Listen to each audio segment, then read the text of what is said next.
What's going on, guys? Tony Maritato here, licensed physical therapist, and I'm going to answer a question that came in through Messenger. I'm going to read just a component of it, but it's a question that I get asked a lot.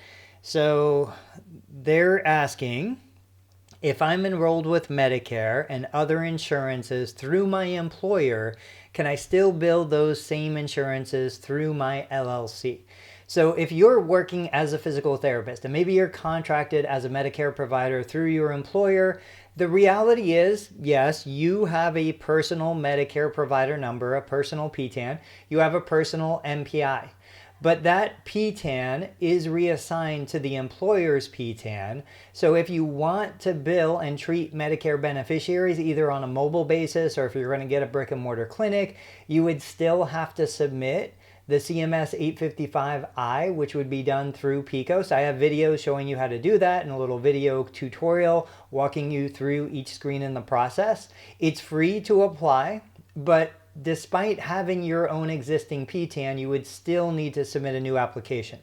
And if you're the sole owner of your business, your physical therapy practice, then you would submit a single application, the 855I, which would include your personal information, your business information, your bank account information, all of that stuff in one shot.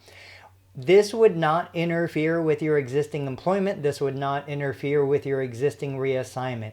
You would have a reassignment from your personal provider number to the business, and then you would also have concurrent reassignments to any other employers you want to work for.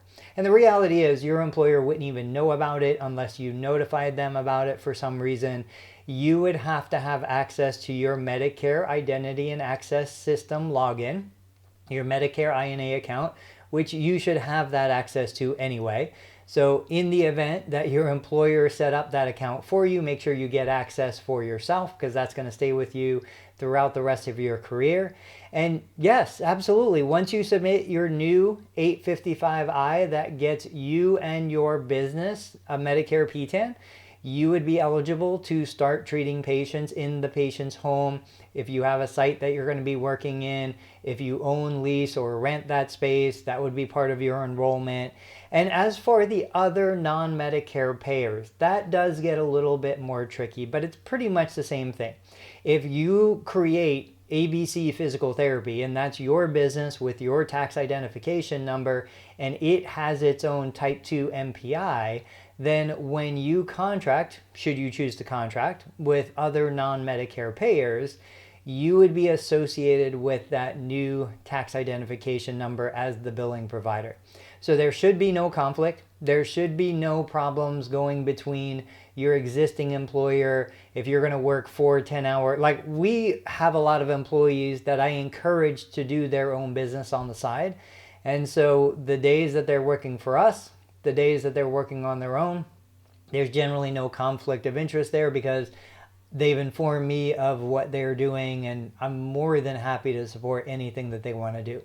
So guys, I hope that answers your questions, and if you have more, post them in the comments below this video. Check out the website, learnmedicarebilling.com. I'm working hard to build the blog out, and in the blog, I'm answering questions. Like, I have a tutorial that walks you through the entire process of applying for your Type 2 organizational MPI, which is a requirement before you can get a business Medicare provider number.